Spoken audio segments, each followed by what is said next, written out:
हाँ जी दोस्तों, देखिए, सब्सिडरी बुक के लॉजिक के कॉन्सेप्ट को समझते हुए अब हम आगे चलते हैं कैश बुक की तरफ। फटाफट से हम पढ़ते हैं कि कैश बुक का कॉन्सेप्ट क्या कहता है और इसके अंदर में क्या क्या इंफॉर्मेशन मिलने वाली। पहले मैं सारी इसकी भूमिका को तय करूंगा, फिर मैं इसके आगे इसकी प्रैक्टिकल अप्रोचेस को आप कैसे फॉलो करने वाले हो उसकी मैं बात करूंगा। क्लियर है? ये नहीं है, सारी बातें करूंगा। आपको ये आभास होने लगेगा, इस बात की मैं गारंटी दे रहा हूं कि अरे यार ये तो हमें आता है, ये तो हलवा है। क्लियर ही नहीं है? बस मैं एक चीज बोलूंगा कि हाँ, इससे पहले एक बार ना, जिनको नहीं आता, जो बच्ची वीडियो देख रहे हो और जिनको जर्नल नहीं आता, तो रिक्वेस्ट है मेरे बेटा, जाके जर्नल वाली वीडियो देख लो।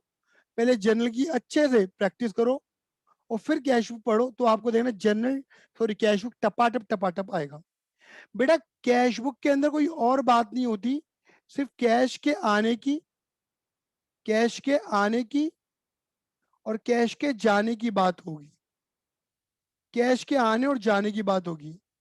कैश कब आ रहा है, मतलब कब आ रहा है, व्हेन, हाउ मच, कितना आ रहा है, एंड रीजन, किन कारणों से आ रहा है।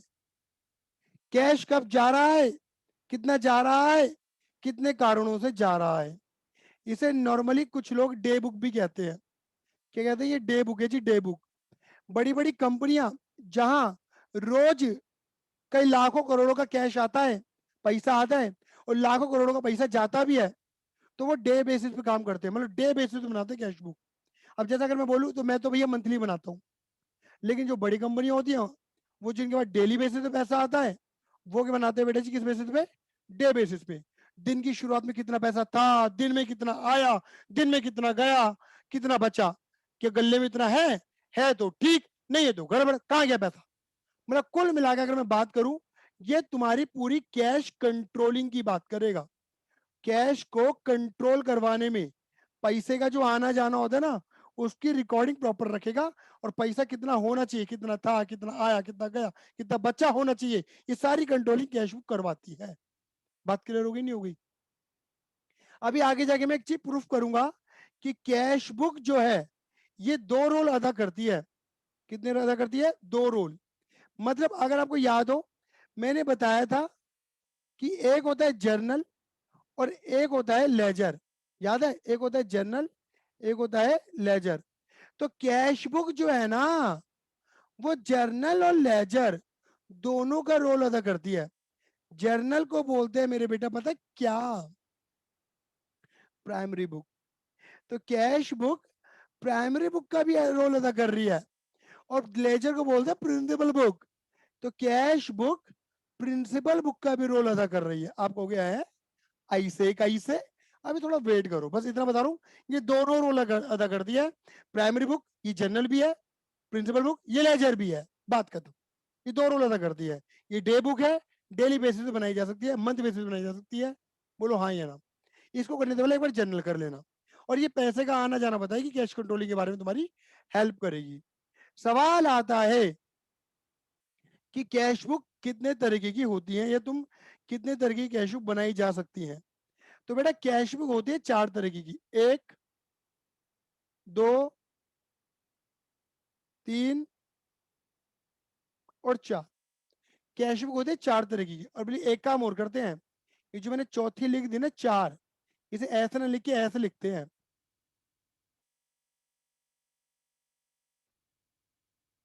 डोटेड लाइन में। कौन सी में? डोटेड लाइन में, डोटेड। क्लियर है? बेटा, एक होती है तुम्हारी कौन सी? Single column cash book. एक होती है single column cash book. Single column को आप कहते हो सिंपल। ये सब सिंपल कैश बुक के नाम से भी जानते हो, सिंपल कैश बुक। अरे ये सिंपल कैश बुक क्यों कहते हैं? क्योंकि ये सिर्फ कैश का आना जाना देखते हैं। किसका? पैसे का आना जाना, सिर्फ पैसे का। पैसा कितना, सिर्फ नगद नगद नगद, तिजोरी में जेब में कितना आ रहा है, नगद कितना जा रहा है, बस। मतलब जो बिजनेस बैंक के थ्रू लेन देन नहीं करते, फोन पे, पेटीएम, यूपीआई, भीम, गूगल पे, कुछ नहीं करते, बैंक ट्रांसफर, एनईएफटी, आईएमपीएस कुछ नहीं करते, भैया नगद ही लेंगे, भैया नगद ही देंगे, बात खत्म। तो वो बनाते हैं सिंगल, नगद कितना था, कितना आया, कितना गया, कितना बचा, सिर्फ नगद की ट्रांजेक्शन, ये बोलते हैं सिंपल कैश बुक। लेकिन वो होती है डबल कॉलम कैश बुक। क्या बोलते हैं मेरे बेटा जी? Double column cash book.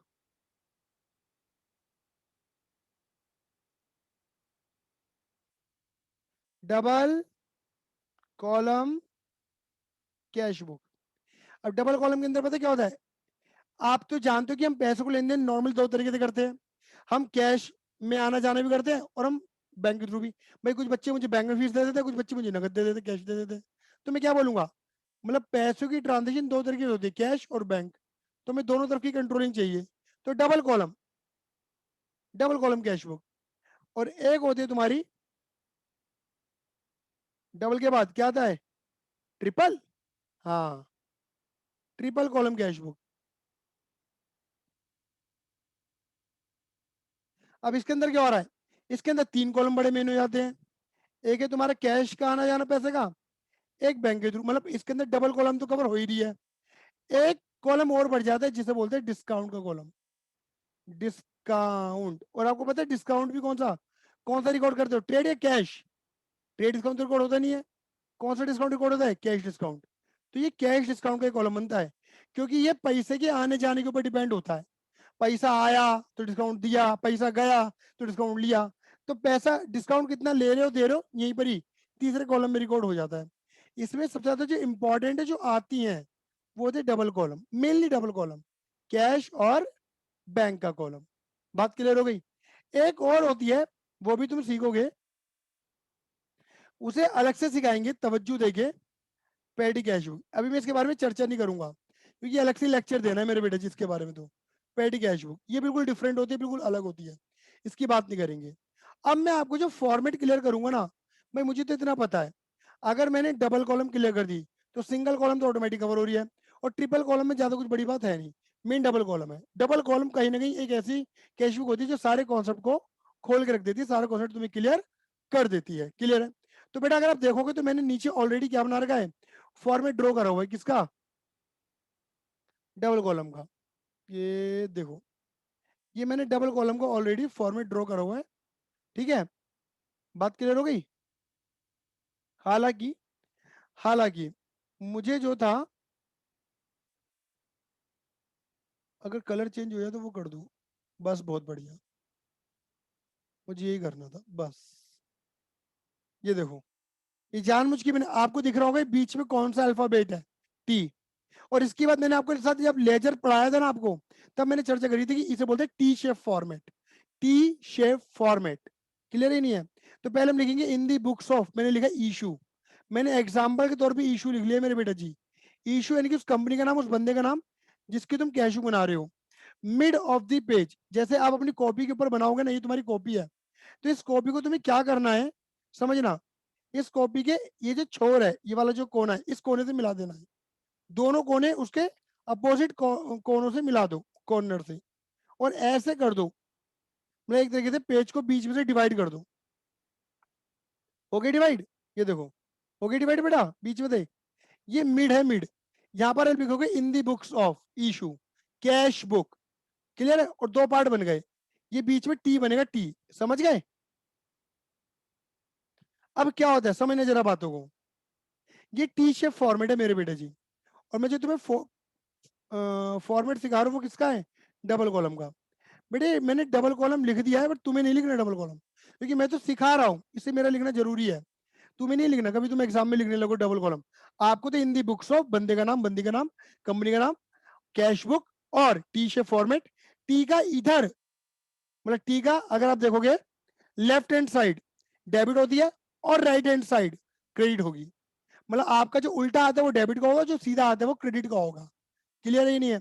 ये होगी तुम्हारी डेबिट साइड, और ये हो जाएगी तुम्हारी क्रेडिट। ये नजर नहीं आ रहा है, मेरी फोटो देखो, दुबक गया था, क्रेडिट साइड लिख रखा है मैंने पहले से ही।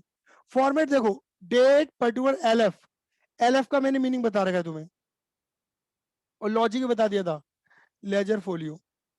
मन में बच्चे कहते हैं अरे भैया, हमने ये सेम फॉर्मेट बिल्कुल लेजर का था, लेजर में तो जनरल फोलियो खोलते थे ना, तो आप जेएफ क्यों नहीं खोल रहे? बेटा मैंने क्या बोला, ये कैश बुक है, ये कैश बुक है। कैश बुक क्या है? सब्सिडरी बुक है। सब्सिडरी बुक क्या है? जर्नल होता है। जर्नल का जर्नल जैसा होता है। जर्नल के अंदर क्या आता है? एलएफ, लेजर फोलियो आएगा बेटा। यहाँ पर बात क्लियर हुई नहीं हुई? सिर्फ लेजर फोलियो ही आएगा। डन है? बात क्लियर हो गई? ठीक है। दूसरी बात समझो, अगर इसमें देखो डेट पर्टिकुलर एलएफ, देखो मैंने बोला डबल कॉलम, कैश का कॉलम और बैंक का कॉलम। ऐसे यहाँ पे कैश का कॉलम, जहां अमाउंट का एक कॉलम बनता था ना, दो कॉलम बन गए। कैश में पैसे का आना जाना और बैंक में पैसे का आना जाना, ये दिखेगा यहाँ पर डबल कॉलम। एक बात बताऊं, अगर तुम कैश बुक बना रहे हो तो नॉट रिक्वायर्ड,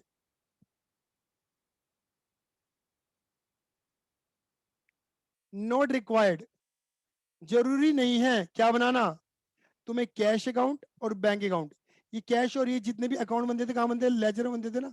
तो लेजर में सारे लेजर बनाओ, लेकिन कैश या बैंक अकाउंट बनाने की कोई जरूरत नहीं है, क्योंकि कैश और बैंक अकाउंट इन दो कॉलम में वही, जो यहाँ डेबिट क्रेडिट है ना, वही कैश का यहाँ डेबिट क्रेडिट होगा। तो इसी वजह से ना, इसी वजह से जो कैश बुक है वो लेजर का भी रोल अदा कर रही है, यानी कि प्रिंसिपल बुक का भी रोल अदा कर रही है। मतलब कैश बुक बनाने से कैश अकाउंट बैंक अकाउंट बनाने की जरूरत नहीं, क्योंकि एक जैसे होंगे। कैश का डेबिट यहाँ का डेबिट, कैश का क्रेडिट यहाँ, बिल्कुल सेम है, डिट्टो, तो बनाने की जरूरत नहीं पड़ेगी। इसलिए कहते हैं कि कैश बुक है तो सब्सिडरी बुक का पार्ट, इनकी जर्नल, तो जर्नल तो ये है ही। दूसरी बात, ये लेजर की भी भूमिका अदा कर रही है, इसलिए प्रिंसिपल बुक और प्राइमरी बुक दोनों की रूल अदा, दोनों का रोल अदा करने का श्रेय, क्रेडिट दिया जाता है। बात क्लियर हो गई? अब आओ कहानी को थोड़ा सा आगे बढ़ाते हैं, बाकी बातें हमने बहुत सारी कर ली हैं। देखो, आप सभी को मैं यहाँ पे डेट लेके चल रहा हूँ। सपोज मान लो 2019, 2019 मैं एक डेट लेके चल रहा हूँ 2019, और यहाँ लिख रहा हूँ मेरे बेटा जी में क्या, जनवरी की पहली तारीख। जनवरी, चलो जनवरी छोड़ो, अप्रैल लिख लेते हैं, फाइनेंशियल ईयर के अकॉर्डिंग काम कर लेते, क्या दिक्कत आ रही है? अप्रैल की पहली तारीख, बेटा बात क्लियर हो गई? और यहाँ क्या लिखेंगे देखो, आप सभी को पता है पहले से, to balance BD, to balance BD, मैंने बताया था ओपनिंग बैलेंस, याद है सीडीबीडी करना सिखाया था, कहां पर? लेजर में। सीडी इधर, ये अप्रैल से पहले क्या होगा? मार्च, मार्च में इधर की तरफ क्या हुआ होगा? सीडी हुआ होगा, और वो बीडी इधर आ गया होगा। बोलो हाँ या ना?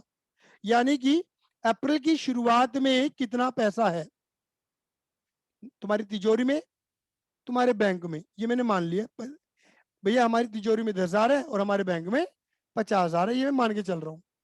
क्लियर है? और तुम सभी जानते हो रूल क्या लगाते हो, पैसा आता है तो डेबिट वोट कम्स इन, जाता है तो क्रेडिट वोट गोज आउट। तो यहाँ रूल क्या लगेगा? यहाँ रूल लगेगा डेबिट, रूल क्या लगेगा? डेबिट वॉट कम्स इन, पैसा आएगा तो डेबिट कर देना, और अगर जाएगा तो क्या कर देना? क्रेडिट वॉट गोज आउट, जाएगा तो क्रेडिट कर देना। बात क्लियर हो गई? आना और जाना, पैसे का आना, आना और जाना, यानी कि देखो मैं सिंपल से लॉजिक की बात करता हूं। मैंने तुम्हें लेजर से पोस्टिंग करनी सिखाई, सॉरी लेजर पोस्टिंग सिखाई थी ना, जर्नल से पोस्टिंग करना, ठीक है ना? पोस्टिंग याद है? वही पोस्टिंग को ध्यान में रखो। सपोज मान लो तुमने सेल करी कैश में, तो कैश सेल की एंट्री क्या बनती है, मैं लिख के बता रहा हूं, cash account debit to sales account, ये एंट्री बनती नहीं बनती है? अब इस एंट्री को लिखना नहीं है, मन में बनाओ, कैश वाली sale, cash account debit to sale account. हाँ, तो बताओ कैश क्या हो रहा है? सोचो, लिखना मत, सोचो, कैश हो रहा है डेबिट, तो कैश को कर देना डेबिट, और नाम लिख देना किसी क्रेडिट वाले का, टू सेल, और डेट डाल देना। मुकेश ने मुझे चेक दिया, पैसा आया बैंक में, आके चेक दिया तो एंट्री क्या बनेगी? Bank debit to Mukesh, bank हो रहा है डेबिट, बैंक को कर दे डेबिट, नाम लिख दिया टू मुकेश। कई बच्चे ऐसे पढ़ लेते हैं, पैसा आए तो डेबिट कर, पैसा जाए तो क्रेडिट कर। बेटा वो बात ठीक है, तुम शॉर्टकट करके सीख रहे हो, आना डेबिट जाना क्रेडिट, क्लियर है? बट तुम ये सोचो कि जो बच्चे सोच के करते ना आना डेबिट जाना क्रेडिट, उन्हें बीच में समझ में नहीं आता कि पर्टिकुलर में क्या लिखे। पर्टिकुलर में सिर्फ वही बच्चा लिख पाएगा जिसे जर्नल आता है कि हाँ कौन सा अकाउंट इफेक्ट हो रहा है। डेबिट में क्रेडिट का नाम, क्रेडिट में डेबिट का नाम। अब तुमने कैश में परचेज करा, एंट्री बनाओ, कैश में परचेज करा, एंट्री क्या बनती थी, purchase account debit to cash. अब कैश हो रहा है क्रेडिट, तो कैश को कर देना क्रेडिट, पैसा का जाना, कैश को कर देना क्रेडिट, और नाम लिख देना बाय, ये बाय साइड है, बाय परचेज। तुमने रेंट पे करा, सैलरी पे करी, एंट्री क्या बनेगी, रेंट डेबिट, मान के चलो बैंक के थ्रू पे करी, रेंट डेबिट टू बैंक, तो बैंक क्रेडिट हो रहा है, बैंक क्रेडिट, और बाय रेंट। कुछ अलग लग रहा है मनन, ये बता बस मुझे।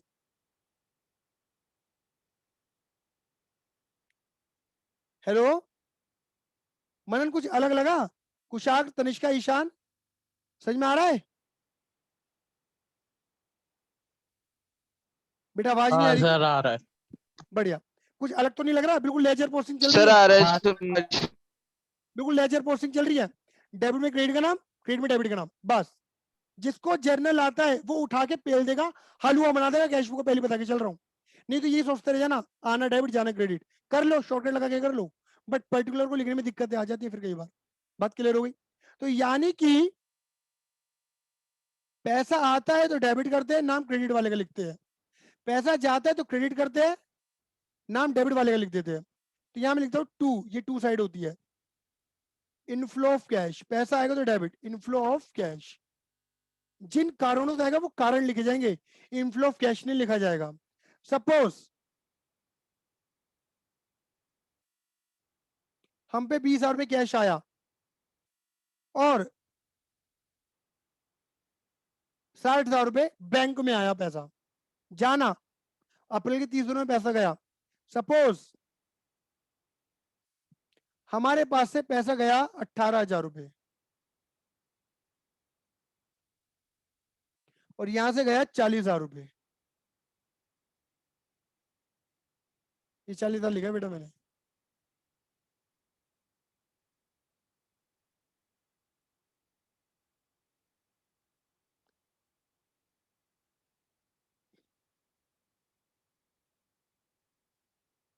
दो मिनट रुको बेटा।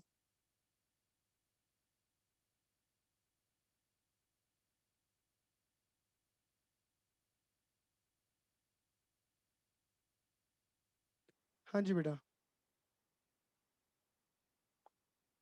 ठीक है। तो तुम क्या करते थे, इतना था, इतना आया,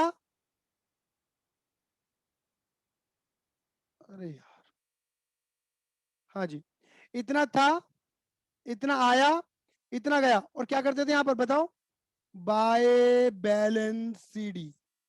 अप्रैल की आखिरी डेट पर, अप्रैल की 30th डेट पे कितना पैसा बच रहा है, दैट इज जिसे तुम बोलते हो क्लोजिंग बैलेंस। मतलब वो पैसा जो तुम यूज नहीं कर पाए, याद है, अप्रैल में, और वो पैसा कहाँ यूज होगा, मई में। इधर देखो, 10,000 थे, 20 आए, 20 आए, कितने हो गए, 30, और कितने जा रहे हैं, माइनस करो, जो जा रहे हैं माइनस करो, 18,000 जा रहे हैं, तो कितने बच रहे हैं, 12,000 बच रहे हैं। ऐसे ही बैंक में 50 थे, 60 आए, हो गए 1,10 बैंक में, 1,10 में से 40 गए, कितने बच रहे हैं, 70 बच रहे हैं। क्लियर है नहीं है? नाउ अब क्या कर दोगे, टोटल, टोटल सीडी का टोटल कर दो ना, टोटल, टोटल, ये टोटल कितना आ जाएगा तुम्हारा, मतलब इक्वल आएगा, एक ये आएगा 30, 30, 1,10, 1,10, टोटल के बाद क्या लिखोगे यहाँ पर, मई की पहली तारीख जो पैसा अप्रैल में यूज नहीं हुआ मई में ट्रांसफर हो जाएगा, अगेन वही सिलसिला दोबारा शुरू हो जाएगा। कितना, ये 12,000 का और ये 70,000 का, बात क्लियर हो गई, 12,000 और 70,000 का ये सिलसिला दोबारा शुरू हो जाएगा। क्लियर है ये नहीं है? ये मैंने सिंपल मैकेनिज्म बताया, कितना था, आया गया, कितना बचा। अब थोड़ी सी एडिशनल बातें कर लेते हैं। क्या भैया सीडी यहां नहीं आ सकता, टू बैलेंस सीडी? तो बेटा देखो ऐसा है, कैश के केस में सीडी यहां कभी नहीं आ सकता। क्यों भैया, क्यों नहीं आ सकता? तुम्हारी जेब में अगर 1,000 रुपए हैं और मैं बोलूं 1,500 रुपए खर्च कर दो, कर दोगे क्या? बोलो कुशाग्र, तुम्हारी जेब में 1,000 रुपए हैं और मैं बोलूं 1,500 खर्च कर दोगे क्या? सर नहीं। अरे 1,000 ही तो कर पाओगे। तो ऑब्वियस बात है, यस सर। हमारे पास कैश 10 था, 20 आया, 30 हो गया, तो मैक्सिमम कितना खर्च कर सकते हैं, जाएगा कितना 30, 18,000 है, 12 बच रहे हैं। मतलब मैं अगर यहाँ लिख दूं ना 35,000 रुपये, गलत है, 30 आ रहे 35 जा रहे हैं। नेगेटिव कैश कभी होता ही नहीं है, कैश या तो बचेगा या बचेगा ही नहीं। मतलब कैश के केस में, कैश के केस में सीडी आएगा तो यहां आएगा, अदरवाइज आएगा ही नहीं। इसका बीडीसीडी क्लियर है, बीडीसीडी बीडीसीडी ये चलता रहेगा। बैंक के केस में ऐसा हो सकता है, सपोज अगर यहां मैं 1,40,000 लिख दूं, तो देखो बैंक में कितना था, 50 था, ये देखो 60 आया, 1,10, बट जा कितने रहे, 1,40, ज्यादा जा रहे हैं। अब ये साइड क्रेडिट ज्यादा है, डेबिट कम है, इक्वल करने के लिए क्या करोगे, अगर यहाँ 30 लिख दे तो मामला इक्वल हो जाएगा, क्योंकि हम सीडी का लिखते थे जहां डिफरेंस कम आता था, है ना, जहां अमाउंट कम आती थी टोटल, तो जहां कम है वहां लिख दिया। इसे बोलते हैं बैंक ओवरड्राफ्ट, बैंक ओडी कहते हो मेरे शॉर्ट में, बैंक ओवरड्राफ्ट। भैया ये बैंक ओवरड्राफ्ट क्या होता है, मैंने लेक्चर दिया था आपको बैंक ओवरड्राफ्ट के बारे में, फिर बोल देता हूँ। कई बैंक अपने प्रीमियम कस्टमर को एक ओडी फैसिलिटी देते हैं, कहते हैं कि भैया अगर तुम्हें पैसों की जरूरत हो तो जब जरूरत हो तब निकाल लेना, तभी ब्याज लेंगे, और जब जरूरत ना हो मत निकालना, बात खत्म। ओडी लिमिट का मतलब होता है जब मतलब मन हो निकाल लेना, और जितने समय तक निकाल के रखोगे हम इंटरेस्ट लेंगे, जब वापस कर दोगे इंटरेस्ट खत्म, इंटरेस्ट बंद। क्लियर है। अब मेरे बैंक में 1,00,000 रुपए हैं, तो टेक्निकली हमारे बैंक में जितने रुपए होते हैं हम उतने तो निकाल सकते हैं। मेरे बैंक में 1,00,000 रुपए हैं, मुझे 1,50,000 रुपए की जरूरत है, तो बैंक कहता है निकाल ले, निकाल ले, तू मेरा प्रीमियम कस्टमर है, तुझे ओडी दे रहा हूँ, ओडी ले ले ले ले ले ले। क्लियर ही नहीं है। बैंक कहते ले ले, भैया मेरे बैंक में 1,00,000 रुपए, मैंने वो तो निकाले ही निकाले, मुझे 1,50,000 की जरूरत थी, 50,000 और चाहिए मुझे, मुझे 1,50,000 की जरूरत है, 1,00,000 मिल गया ना, 50 और चाहिए, मेरे पे नहीं है, मैं क्या करूंगा, निकाल लिया मैंने बैंक से पैसा, क्या वो मेरा पैसा है, नहीं। देखो अगर मेरा पैसा बैंक में होता है तो वो मेरा पॉजिटिव बैलेंस है, लेकिन अब बैंक का पैसा मेरे पास है, दैट इज बैंक का नेगेटिव बैलेंस, बैंक का नेगेटिव बैलेंस, इसे बोलते हैं ओवरड्राफ्ट। क्या बोलते हैं, ओवरड्राफ्ट। तो ये गंदा बैलेंस होता है, मतलब इतना पैसा था नहीं जितना हमने निकाल लिया। ये हमारा एक तरीके शॉर्ट टर्म लोन होता है, बैंक ने हमारी मदद करी और बैंक इसके बदले हमसे ब्याज लेगा, कब तक, जब तक हम इसे पे नहीं करते थे, पे कर देंगे ब्याज देना बंद, बात खत्म। तो यानी कि अगर बैंक के केस में सीडी इधर है तो बैंक के केस में बीडी इधर आ सकता है। ओवरड्राफ्ट, ओवरड्रोन, बैंक ओवरड्राफ्ट, कैश के केस में नहीं, सिर्फ बैंक के केस में। तो यहां पर भी मैं लिख देता हूँ, ये जो मैंने स्पेस छोड़ा हुआ है, मतलब बैंक के केस में ना, बैंक के केस में सीडी और बीडी, ठीक है ना, बैंक का नेगेटिव बैलेंस, सीडी और बीडी बैंक के केस में कहीं पर भी आ सकता है बैंक, जबकि कैश का सीडी बीडी बिल्कुल फिक्स है। बात क्लियर हो गई। महीने की 1 तारीख और यहाँ अप्रैल आ जाता है, ये बात क्लियर होगी सभी को। डंडे थोड़े छोटे पड़ गए, कोई दिक्कत वाली बात नहीं, आप खींच लेना पूरे डंडे, ठीक है। अब आगे चलते हैं, अब मैं बात करूंगा किसकी, अभी भी बात बाकी है भैया, बिल्कुल बस लास्ट बात बाकी है, कॉन्ट्रा एंट्री की।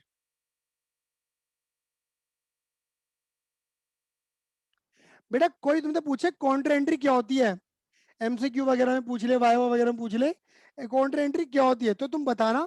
कॉन्ट्रा एंट्री वो एंट्री होती है जहां जहां पर कैश और बैंक पे एक साथ इफेक्ट पड़ता है, उसे हम कॉन्ट्रा एंट्री कहते हैं। ये दो होती हैं, आप इसे ए नाम दे दो, cash deposited in bank, bank में पैसा जमा कराना, एक तो ये हो जाती है,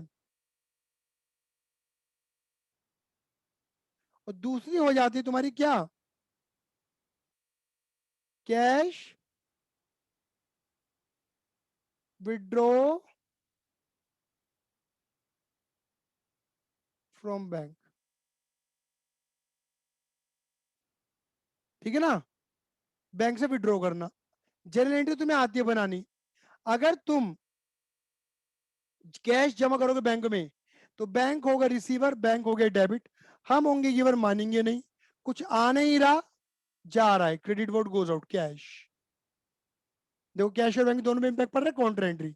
बैंक से पैसा निकालोगे ऑफिस यूज के लिए, पर्सनल यूज नहीं, ऑफिस यूज के लिए, बिजनेस यूज के लिए, तो पैसा आ रहा है, डेबिट वोट कम्स इन, जहां कुछ नहीं रहा, खर्चा नहीं है, इनकम नहीं है, और बैंक वाले हो जाएंगे गिवर, क्योंकि वो हमें पैसा दे रहे हैं, हम निकाल रहे हैं पैसा टू बैंक अकाउंट। ये है कॉन्ट्रा एंट्री, जहां पर कैश और बैंक। अब इसमें क्या होगा, इस एंट्री को ऊपर कैसे पोस्ट करते हैं, बात ये है। अब जैसे देखो, मैं पहले ए वाली पोस्ट कर रहा हूँ, ए वाली बैंक डेबिट हो रहा है ना, तो पहले दौड़े दौड़े दौड़े दौड़े कहाँ जाएंगे, देखो ये मैं पेन का कलर चेंज कर लेते हैं, दौड़े दौड़े जाएंगे, बैंक डेबिट हो रहा है, बैंक को कर दो डेबिट, और लिखो किसका नाम, मैं थोड़ा सा मैंने नीचे की तरफ लिख दिया, बैंक को कर दो डेबिट, लिख दो नाम क्रेडिट वाले का, ये सिखाया था मैंने आपको, डेबिट में क्रेडिट का नाम, कि ए वाली पोस्टिंग में ए लिख रहा हूँ, मतलब मैंने डेट ए मान ली। और कैश क्या हो रहा था, क्रेडिट, तो कैश को कर दो hand to hand credit, cash में क्रेडिट चले गए, और नाम लिख दो डेबिट वाले का, क्रेडिट में डेबिट का नाम, डेबिट में क्रेडिट का नाम, बस ए। और देखो यहाँ पे क्या लिखेंगे, क्रॉस वेरीफाई के लिए सी, सेम डेट पर सी, सी रेफर्स टू कॉन्ट्रा, ये लिखना जरूरी है, सी जिसे इधर और इधर की क्रॉस वेरिफिकेशन हो जाती है, क्लियर है। दूसरी बात, दूसरी एंट्री कैश टू बैंक, अब क्या हो रहा है, अब हो रहा है तुम्हारा कैश डेबिट, नाम लिख दो क्रेडिट वाले का, बैंक का, कैश डेबिट हो रहा है बैंक के कारण, ये बी वाला पोर्शन है, यहाँ पे भी सी लिखो। और बैंक क्या हो रहा है मेरे बेटा जी, बैंक हो रहा है क्रेडिट, बैंक को क्रेडिट कर दो, और नाम लिख दो डेबिट वाले का, सी रेफर्स टू कॉन्ट्रा। ये है बेटा जी पूरा प्रॉपर मैकेनिज्म कैश बुक का। 100 बात की एक बात, जर्नल एंट्री आनी चाहिए, बात खत्म। उठा के जहां जहां कैश बैंक डेबिट होगा, क्रेडिट होगा, वो एंट्रियां आनी ही आनी है, बात खत्म। जर्नल आगे तो हलवा बना दोगे डेफिनेटली, क्लियर है। बाकी debit vote comes in, credit vote goes out, वो तुम्हें पता है, क्लियर है। होप्स आप सभी को समझ में आया होगा। फिर भी कोई दिक्कत परेशानी है तो 9953247951 पे मुझे व्हाट्सएप करें, परेशानी को दूर करें। आज के लिए धन्यवाद, tata bye bye, see you, love you, जय हिंद, जय भारत।